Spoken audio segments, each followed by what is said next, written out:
Good evening बच्चों, मैं RC Verma. आप लोग का ऑनलाइन क्लासेस में स्वागत है। पिछले लेक्चर में हम वैद्युत क्षेत्र की तीव्रता के बारे में बताए थे कि वैद्युत क्षेत्र की तीव्रता है क्या। वैद्युत क्षेत्र की तीव्रता से आप लोग भली बात परिचित हो गए हैं कि वैद्युत क्षेत्र की तीव्रता E बराबर एफ अपान Q0 या Q0। तो वैद्युत क्षेत्र की तीव्रता E बराबर एफ अपान Q0 अर्थात वैद्युत क्षेत्र की तीव्रता बराबर आप कह सकते हैं कि परीक्षण आवेश पर लगने वाला बल बटे परीक्षण आवेश का मान। आज हम इसी से संबंधित अगला टॉपिक पढ़ेंगे जो बहुत ही महत्वपूर्ण है कि किसी बिंदु आवेश के कारण वैद्युत क्षेत्र की तीव्रता क्या होती है। किसी बिंदु आवेश के कारण वैद्युत क्षेत्र की तीव्रता, intensity of electric field due to a point charge. किसी पॉइंट चार्ज के कारण इंटेंसिटी ऑफ इलेक्ट्रिक फील्ड वैद्युत क्षेत्र की तीव्रता क्या होती है किसी बिंदु आवेश के कारण। इसके आज हम लोग चर्चा करेंगे इस टॉपिक पे। ये टॉपिक बहुत ही मजेदार टॉपिक है और बहुत ही महत्वपूर्ण है। बहुत ही सरल तरीके से आप लोग को हम बताएंगे कि आप लोग को तुरंत याद हो जाएगा। देखिए, वैद्युत क्षेत्र की तीव्रता आप जान चुके हैं। आज हमें किसी बिंदु आवेश के कारण वैद्युत क्षेत्र की तीव्रता की गणना करना है। मान लीजिए कि माना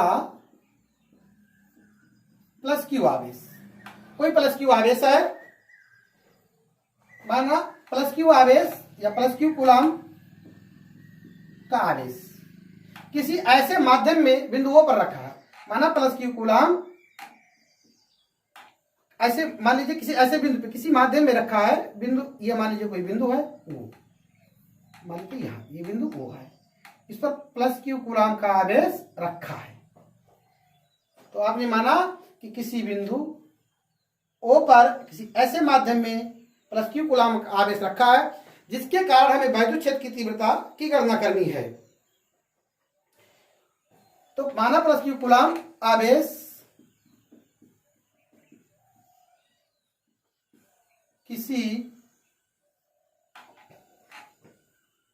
माना प्लस क्यू कूलाम आवेश बिंदु वो, माना प्लस क्यू कूलाम आवेश बिंदु वो पर किसी ऐसे माध्यम में बिंदु वो पर रखा है। माना प्लस क्यू कूलाम आवेश बिंदु वो पर किसी ऐसे माध्यम में रखा है जिसका परावैद्युतांक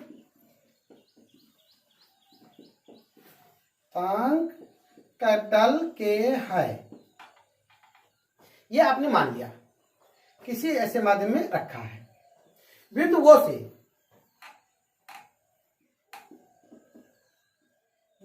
से प्लस क्यू या बिंदु वो से आर मीटर की दूरी पर, बिंदु वो से वैद्युत क्षेत्र में, बिंदु वो से वैद्युत क्षेत्र में आर मीटर की दूरी पर कोई बिंदु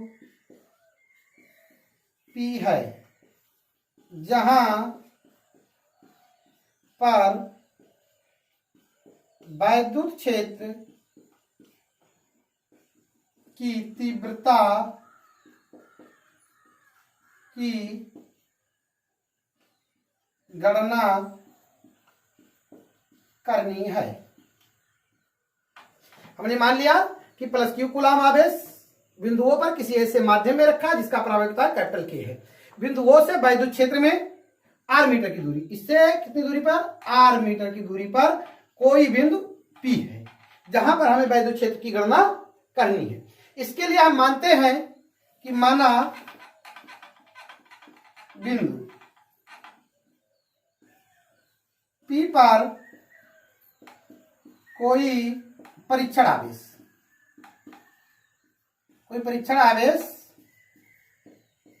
Q0 स्थित है। यहां पर कोई परीक्षण आवेश Q नॉट स्थित है। हमने मान लिया कि बिंदु P पर कोई परीक्षण आवेश Q नॉट स्थित है। तब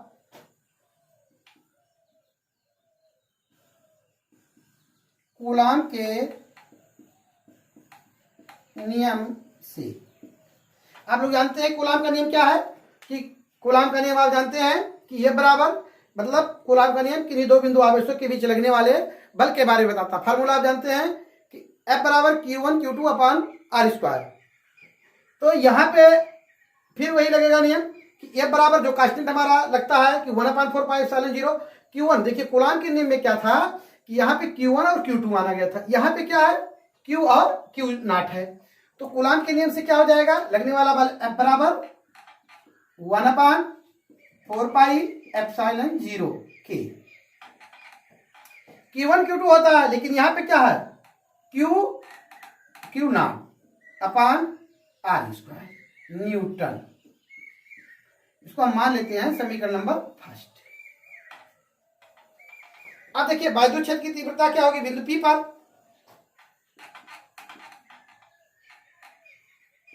बिंदु P पर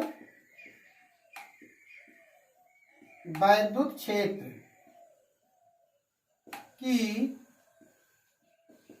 तीव्रता E बराबर क्या होता है, F अपान परीक्षण आवेश अर्थात Q नॉट।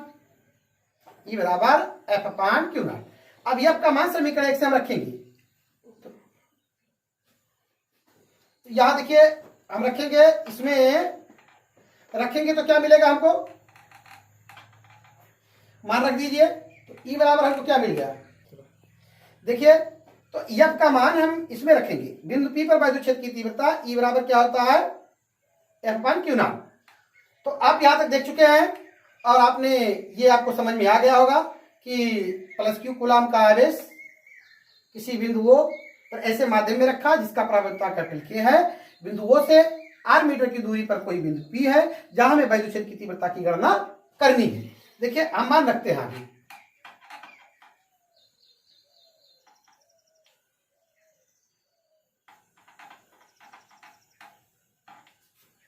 देखिए कूलाम के नियम से ये आपका यहां देखिए मान रखेंगे हम तो क्या मिलेगा हमको, E बराबर F की जगह पे हमने रखा 1/4 पाई एप्सिलॉन 0 के Q not upon R square बटे क्या हो जाएगा Q नॉट।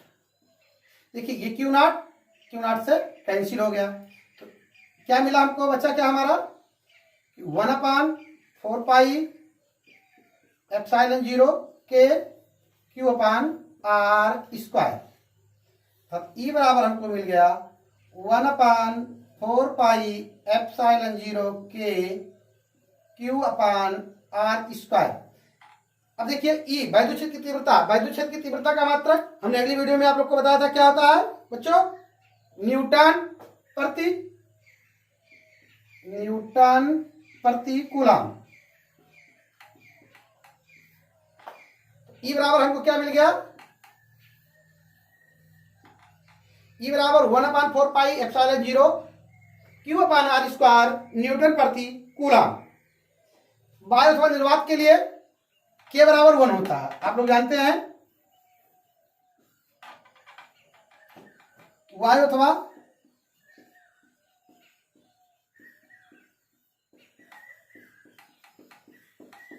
निर्वात के लिए K बराबर 1। तब क्या मिलेगा वैद्युत क्षेत्र की तीव्रता, तब वैद्युत क्षेत्र की तीव्रता E बराबर 1/4 पाई एप्सिलॉन 0 Q अपान R स्क्वायर न्यूटन प्रति कूलाम। ये आपका बहुत ही महत्वपूर्ण व्यंजक है कि बिंदु आवेश के कारण वैद्युत क्षेत्र की तीव्रता क्या होता है, क्या होता है बच्चों 1/4 पाई एप्सिलॉन 0 Q अपान R स्क्वायर न्यूटन प्रति कूलाम। तो यहाँ पे आपने देखा कि इस बिंदु आवेश के कारण वैद्युत क्षेत्र की तीव्रता का फार्मूला। देखिए वैद्युत क्षेत्र की तीव्रता किस दिशा में लगेगी ये हमको देखना है। या हमने देखा कि ये भी प्लस है, ये परीक्षण आवेश भी प्लस है, तो क्या होगा दोनों में प्रतिकर्षण होगा। अर्थात वैद्युत क्षेत्र की जो तीव्रता होगी वो O से P की तरफ होगी। यहाँ पे E जो होगा वो वैद्युत क्षेत्र की तीव्रता E जो आपका है वो होगा आपका O से P की तरफ होगा, प्रतिकर्षित कर रहा है इसको, इसलिए वैद्युत क्षेत्र की तीव्रता क्या होगी O से P। अगर यही हमारा ये जो प्लस क्यू आवेश हमने रखा था अगर माइनस रख देते तब ये वैद्युत क्षेत्र की तीव्रता पलट जाती, P से O की तरफ हो जाता। तो यहाँ पे आपने देखा कि वैद्युत क्षेत्र की तीव्रता किसी बिंदु आवेश के कारण क्या होता है। तो आप लोग को अच्छी तरीके से समझ में आ गया होगा कि किसी बिंदु आवेश के कारण वैद्युत क्षेत्र की तीव्रता का व्यंजक कैसे हम प्राप्त करेंगे। ये बोर्ड परीक्षा में पूछा भी जाता है, कई बार पूछा भी गया है यह प्रश्न कि बिंदु आवेश के कारण वैद्युत क्षेत्र की तीव्रता का व्यंजक प्राप्त कीजिए। तो बहुत ही आसान व्यंजक था बिंदु आवेश के कारण, आपको फार्मूला याद हो गया है। इसमें दो ही स्टेप आपके हैं, एक आपका दोनों बिंदु आवेशों में कूलाम का नियम लगा देते हैं, दूसरा वैद्युत क्षेत्र की तीव्रता E बराबर F/Q0 में मान रख देते हैं और आपको मिल जाता है। बहुत ही सिंपल फार्मूला आपका है, बहुत ही आसान फार्मूला है। हम उम्मीद करते हैं कि आप लोग इसको बहुत अच्छे तरीके से तैयार कर लेंगे। अब हम यहीं पे एंड करते हैं वीडियो को, अगले लेक्चर में आप लोग को हम अगला टॉपिक लेकर आएंगे। तब तक के लिए धन्यवाद।